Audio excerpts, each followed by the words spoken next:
Welcome back to Husbands Helping Husbands, Married at First Sight. I don't even care what episode it is anymore. This show just basically sucks this year. Let's jump into this recap. Thank God there's only one day left before decision day for the majority of these couples, because I just don't know if I can continue to go week after week watching this steaming pile of trash. This used to be a good show. It did. It really did. And now it's just turned into a drama fest where majority of the individuals on the show are worried about their self-images, and whatever happens on camera doesn't represent what they do off camera, and it just needs to go away at this point. Becca and Austin. So apparently throughout the episode last night, these two really shared a lot about how the last couple of weeks they've just kind of been looking at the negative connotations of the relationship. Becca has challenged Austin to where he acts different on camera than off camera, which we just mentioned that it seems to be an apparent thing anymore. Austin has basically been telling Becca that she makes him look negative on camera and it doesn't represent who he is. Look, Austin, that's for you to kind of represent yourself on camera. I don't have anything against you. I feel like you've done a good bit. Becca seems to be like self-derailing this entire process, but again, we don't see what happens off camera.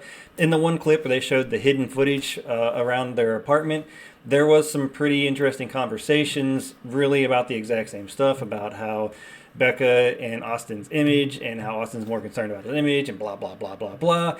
Look, one more day till decision day. It sounds like these two are going to say yes. Unfortunately, they're not going to stay together. I don't see it. Nobody sees it. They're just not compatible anymore. There's just too much drama at this point where it doesn't seem like Austin has any physical attraction towards Becca. Their emotional attraction at this point is questionable at best.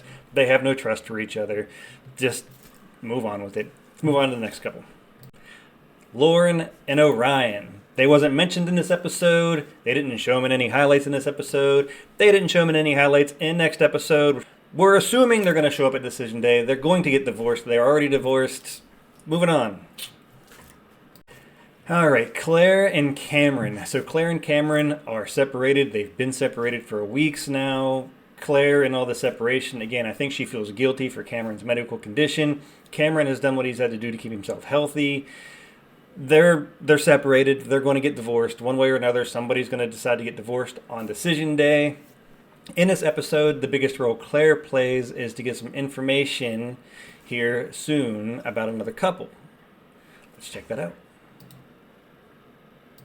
All right, after one good week of apparently being a couple, let's get back into the dumpster fire that is Emily and Brennan. So, apparently Emily thought that they were a couple because Brennan took care of her after her accident.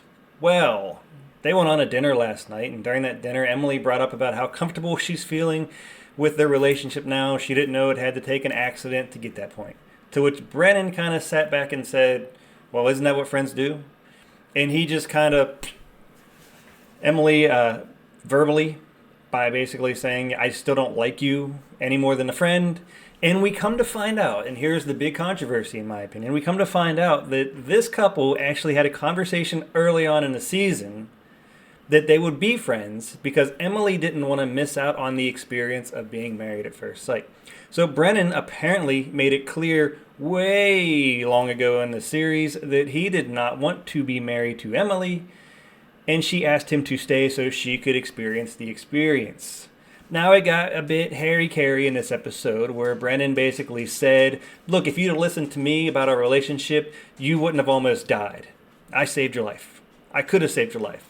Pretty ignorant comment to be made, but hey, look, at this point, if Brennan was honest with Emily early on in the season and said, look, I don't want to be married to you, I want to get divorced and walk away, and she asked him to stay, shame on both of them at this point. They're both kind of guilty for, in my opinion, fraud, because obviously he didn't want to be part of the show, and she just wanted to get the experience.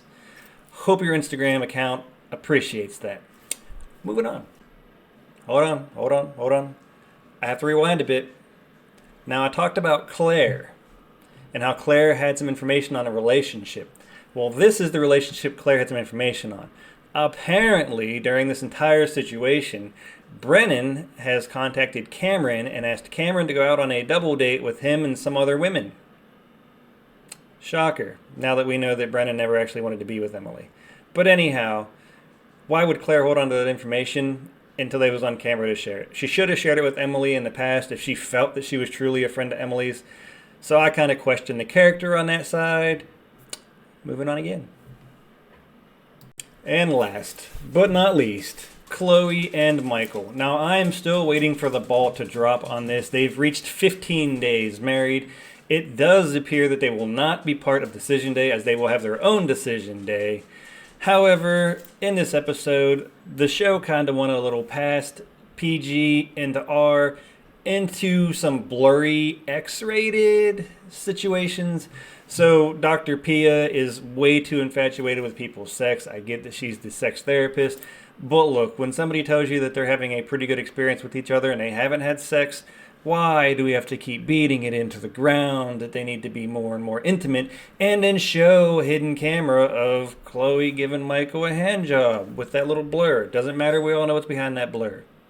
It's uncalled for. And that shows how desperate this show is getting because the season has sucked. Flat out.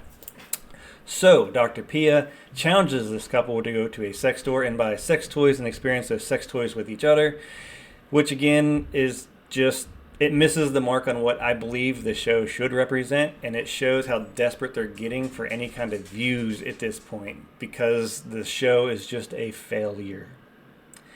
And that, ladies and gentlemen, is your Married at First Sight recap from last night's episode. And hopefully somebody puts this show to bed soon. See you next week.